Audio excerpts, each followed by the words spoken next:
अभी RJD JDU की न जाने 32 सालों से सरकार लगातार जारी है, लेकिन जनसुराज में प्रशांत किशोर ने ऐसा भूचाल लाए हैं जो इन दोनों पार्टी को नींद हराम करके रख दिए हैं। और ये जनसुराज एक ऐसी प्रस्तावना है, ऐसी परिकल्पना है जो गांधी के बाद प्रशांत दूसरा व्यक्ति पैदा लिया। राजनेता लोग जो ठगने का काम किया है, जनता को गुमराह करने का काम किया है, जात के पात में बांटने का काम किया है, मंदिर मस्जिद में लड़वाने का काम किया है। अब ये जनता ने ठान लिया कि अब हम न तो बिकेंगे, न लूटेंगे और न लड़ेंगे। अभी तो हमारी सोई हुई जनता जो सोई हुई थी उसे जगाने का काम कर रहे थे, क्योंकि उन्हें कुछ दिख नहीं रहा था। तो अब हमने ऐलान कर दिया है कि अब दिखने के लिए आ गया है जनसुराज, आ गया प्रशांत। जयशंकर झा, आप देख रहे हैं हेडलाइंस मिथिला। आपने जनसुराज को तो देखे होंगे, बिहार में एक ऐसा पार्टी बनने जा रहा है जो पूरे देश में चर्चा के विषय बन गया है। मात्र जनसुराज जैसे आए हैं बिहार में, पूरे देश में चर्चा उनका होना शुरू हो गया है। अभी आरजेडी जेडीयू की न जाने 32 सालों से सरकार लगातार जारी है, लेकिन जनसुराज में प्रशांत किशोर ने ऐसा भूचाल लाए हैं जो इन दोनों पार्टी को नींद हराम करके रख दिए हैं। और हम आज अभी मनीगाछी में मौजूद हैं और हम बात करेंगे। आज यहाँ पे संविधान सभा रखा गया है और इन्हीं के बारे में जानकारी प्राप्त करेंगे। सबसे पहला नमस्कार। नमस्कार आपको। लगातार जनसुराज चर्चा का विषय बनते जा रहा है। 2 तारीख को जिस तरह से पता चला है, जो 2 तारीख को पूरे देश में एक ऐसा पार्टी बनने जा रहा है जो पहले दिन 1 करोड़ लोग सम्मिलित होंगे। क्या ये सत्य साबित होगा? बिल्कुल होगा, 110% साबित होगा। और ये जनसुराज एक ऐसी प्रस्तावना है, ऐसी परिकल्पना है जो गांधी के बाद प्रशांत दूसरा व्यक्ति पैदा लिया, जो इस तरह से जनसुराज ला रहा है, जो जनता का सुंदर राज होगा। और ये जो संविधान है, ये जनता के लिए खरा उतरने की बात है। 41 पॉइंट पर हम बात करने जा रहे हैं, जिसमें जनता का मंतव्य लेने जा रहे हैं कि कैसी हो, इसका झंडा का रंग कैसा हो, इसका जो महिला है उनको कितना सीट होना चाहिए, इसके जो अल्पसंख्यक हैं उनको कितना सीट होना चाहिए, जो दलित हैं उनको कितना होना चाहिए। और जो भी कानून बनेंगे वो जनता से पूछ कर बनेंगे, और जो आम राय बनेगी वो जनसुराज उस पर खरा उतरेगा। आने वाला समय 243 की बात हम करने जा रहे हैं। बिहार में 2025 में हम 243 पर लड़ेंगे और कामयाबी हासिल करेंगे। 200 पार कर जाएंगे। जी बिल्कुल। जहाँ पे जातिवाद पूरे तरीका से घेरा हुआ है, क्या लगता है 200 पार कर जाएंगे? ये झूठा वादा लग रहा है। जी नहीं, मुझे कंसाइंस कहता है, जनता की जो भरोसा है, जनता विकल्प चाहती है। 32 वर्ष से खूब गई है जनता, और 2 ही परिवार, और इस 13 करोड़ में सिर्फ 1200 परिवार राज किया है। और जो आम लोग हैं, ये सारे लोगों में से कोई नुमाइंदा आज तक नहीं बना।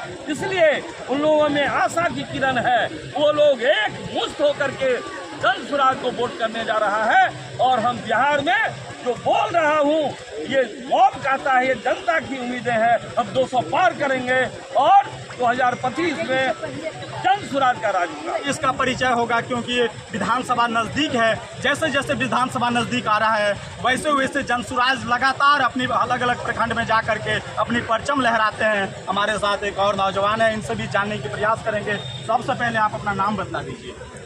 मैं बिल्कुल सारी जिलाध्यक्ष दरभंगा। क्या लग रहा है, जनसुराज इतनी जल्दी इतनी बड़ी पार्टी बन के उभरेगा विधानसभा में? बंधुवर, चूँकि मैं आपको सोशल मीडिया के माध्यम से आपको जानकारी कर दूँ कि इतनी जल्दी नहीं, जनसुराज विगत 2.5 साल से, यानी कि 30 महीना से लगातार पूरे बिहार के एक एक मोहल्ला, एक एक गली में पैदल यात्रा करके वैसे लोगों को गली मोहल्लों से निकालने का काम कर रहा है जिस पर आज तक किसी भी तरह का दाग नहीं हो। वैसे आदमी को ढूंढने का काम किया है जो वास्तव में समाज में उसकी एक अलग पहचान है। हमारे साथ और बहुत से लोग हैं, जनसुराज की अलग अलग टीम है, अलग अलग लोग हैं, उनसे भी जानने की प्रयास करेंगे।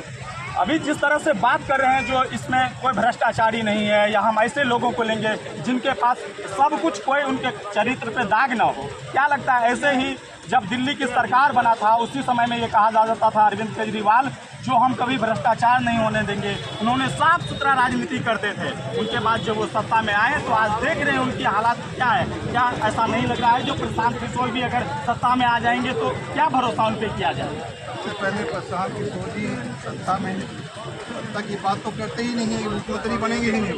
यहाँ तो ये जनता के हाथ में जा रहा है। ये 5 समाज के लोग जो है दलित, पिछड़ा, माइनॉरिटी और स्वर्ण वर्ग के सब 1 साल के प्रधान तो मुख्यमंत्री है नहीं, मुख्यमंत्री रहेंगे नहीं, दे दिए जनता को। ये मैं अभी जो मुहिम चल रहा है इस तरह से और चलिए एक और हम सवाल आपसे कर देते हैं। जो इस बार जिस तरह से आरजेडी और जेडीयू ने लगातार मुस्लिम वोट और यादवों वोटों को लेकर के वो राजनीति करते आए थे, लेकिन जन स्वराज के संस्थापक साफ साफ कहे हैं जो इस बार हम ज़्यादा से ज़्यादा उम्मीदवार मुसलमानों को उतारेंगे, क्या लगता है? ज़्यादा से ज़्यादा उम्मीदवार की बात नहीं कर रहे हैं। उन्होंने कहा है कि जितनी संख्या है वो संख्या क्या ये इसे ईमानदारी कहते हैं कि जो जिनकी जितनी संख्या है उस आधार पर होते रहे। कहाँ बोलने की ज़्यादा कर देंगे, जितना मतलब उनका आधार है उस अनुसार। क्या लगता है अभी तक कोई पार्टी ने अभी तक, जैसे बात करें आरजेडी की, जैसे बात करें जेडीयू की, ये लोग लगातार वोट तो लेते आ रहे थे लेकिन कभी भी मुस्लिम कैंडिडेट नहीं उतारे थे। ये ठगने का काम इन्होंने किया, बेवकूफ़ बनाने का काम इसलिए किया कि इन लोगों के पास, मुसलमानों के पास कोई विकल्प नहीं था। ये बीजेपी को वोट कर नहीं सकते थे। और जो भी हिंदू समाज में भी बहुत ऐसे लोग हैं जो आरजेडी को वोट नहीं दे करके मजबूरी उनके पास था कि वो इधर बीजेपी को और बीजेपी के लोग आरजेडी को इस तरह से कर नहीं रहे। आज बिहार वासियों के लिए ये शुभ संकेत है। ये बिहार में तीसरा विकल्प आ गया है और मैं समझता हूँ कि हर जनता जो त्रस्त यहाँ की जनता वो सारा पलट करके इस तरह से मामला होगा कि आप देख लीजिएगा सारे के सारे लोग इस बात वोट करेंगे, क्योंकि विकल्प नहीं है ना। अब देख लीजिए, क्या ये रातों रात बदल देंगे क्या? रातों रात की बात नहीं है। ये दो हम तो अभी जगाने का काम कर रहे हैं। वोट कहाँ मांगे अभी? वोट जब मांगेंगे तो देखिएगा तमाशा। अभी तो हमारी सोई हुई जनता जो सोई हुई थी उसे जगाने का काम कर रहे थे, क्योंकि उन्हें कुछ दिख नहीं रहा था। तो अब हमने ऐलान कर दिया है कि अब दिखने के लिए आ गया है जनसुराज, आ गया प्रशांत किशोर। विधानसभा में 243 उम्मीदवार पेश करेंगे। 243 उम्मीदवार पेश करने के बाद 243 उम्मीदवार पेश करने के बाद क्या रुझान आएगा वो तो समय तय करेगा। और अभी हमारे साथ प्रियंका झा जी भी हैं, इनसे भी बात करने की प्रयास करेंगे। सबसे पहले नमस्कार, क्या जन स्वराज से आप भी जुड़े? जी बिल्कुल जुड़ना ही चाहिए, हमें क्या हर व्यक्ति को जुड़ना चाहिए। क्या अच्छा लगा जन स्वराज में? आपको इतना अच्छी काम करते थे, महिला की आवाज़ उठाते थे, फिर ऐसे क्या जरूरतें पड़ा जो आप राजनीति में उभर पड़े? देखिए, हर एक व्यक्ति को ज़रूरत होती है अपनी पावर की। जब तक मैं सक्षम थी तब तक मैं सोशल एक्टिविस्ट के रूप में पूरे बिहार में मैंने काम किया। अब ज़रूरत है कि जनता को उसका अधिकार लौटाने का। जो ये सालों साल हमारे जो राजनेता लोग हैं जो ठगने का काम किया है, जनता को गुमराह करने का काम किया है, जात पात में बांटने का काम किया है, मंदिर मस्जिद में लड़वाने का काम किया है, अब ये जनता ने ठान लिया कि अब हम न तो बिकेंगे, न लूटेंगे और न लड़ेंगे। अब जन स्वराज एक आ गया है कि जिससे मुझे चुनना है और चुन के अब ऐसे लोगों को चुनना है, अपने बीच के लोगों को चुनना है जो जनता की बात करे, लोगों की बात करे, माँ बहन बेटी की बात करे, शिक्षा रोजगार स्वास्थ्य की बात करे।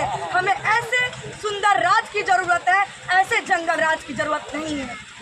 तो कई पार्टी था, आरजेडी था, जेडीयू था, बीजेपी था, आपने किसी पार्टी में नहीं? बात कर रहे हैं?